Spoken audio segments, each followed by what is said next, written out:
Coincidentally, my audition for Juilliard that year was in Chicago, and the following 2 days, So You Think was coming to town in Chicago.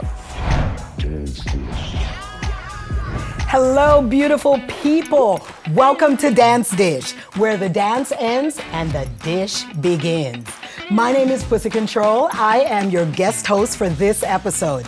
I am ready to get all the way down to the dish with our guests for today. They're here from So You Think You Could Dance. Our first guest only has one name. Ladies and gentlemen, Tice, Katie Sheen, and of course, Kent Boyd. Give it up. Yep. Now, Kent. Yes. I am so curious to know about the early years. How did you get started? How did you get on So You Think You Could Dance? I'm down for it. Let's go. Let's go. It was interesting. I grew up in a small town in Ohio. I had about 20 kids in my class, and it was K through 12. The town that I lived in was called Wapakoneta. And its claim to fame is? Neil Armstrong, the first man on the moon, is from there. And now you. Yes, and now me. So I guess we're off to the moon together. You know you made it big when your name gets up on this sign right here. It was very conservative in terms of values and what people wanted to do.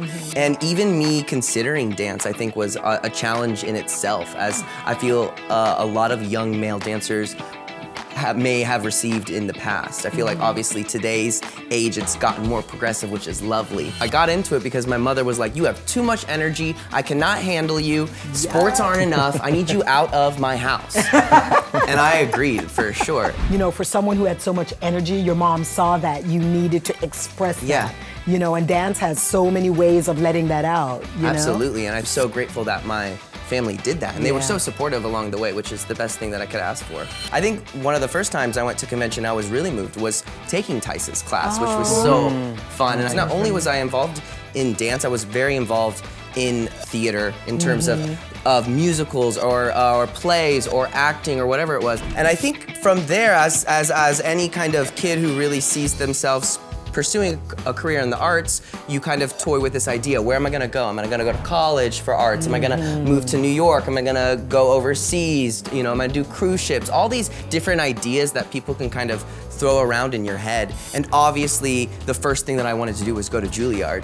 Like, I was like, let's go. I wanna go to the highest of highs. I wanna see what it's like. I wanna know what the energy is. I wanna see what these kids are doing.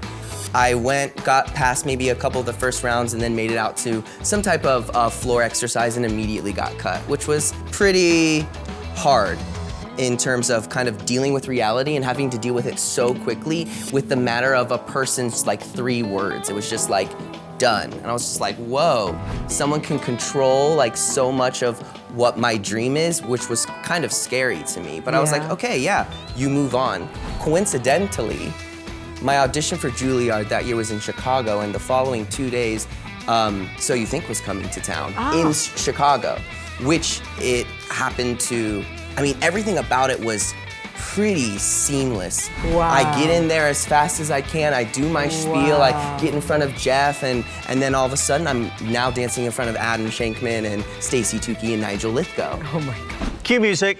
In time.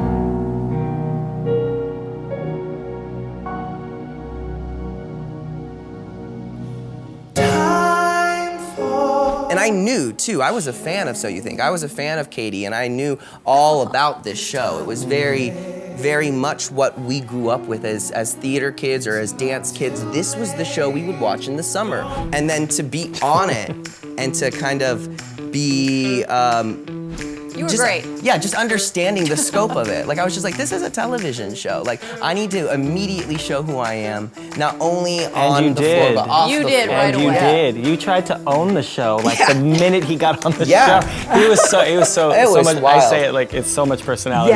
He was like, But that's good, though, if you know and you're confident. Right. I say don't hide it. Yeah. I love it. I'm all about it. Yeah, and I think it's, I mean, we were kind of talking about this earlier, too. Like, you would see the other contestants, and then you would immediately, you would know where they would fit in. And not only on my season, which was a weird season, we had this element of all-stars come in. Oh, yeah. So we got to kind of dance with Twitch and Allison and all these amazing people from the past seasons that I learned to idolize. It was a great season. It was season different. 7, right? 7. You were season 7. It was great. Yeah. 2010, I mean, that was, it was a good year for everybody. Wow. Yeah. Because a lot of people get scared for the opportunity, but you were excited about it. I mean, I was and you were scared able, too, for yeah, sure. of course, deep down Yeah. inside, a lot of us in those crazy moments. But the fact that you were able to shine and show them really who Yeah. you were. Yeah. You know? Yeah. So I want to Yes. toast to being able to step into your opportunity with strength and grace and confidence. Yes. I'm in. Yeah. Cheers. in. And of Cheers. course, here's to Dance Dish. Yes. Bottoms up. I'm gonna take Katie's too. Good story, Kent. Here's to Whoop, whoop. Work it, yes. Dance Dish! Work it, yes.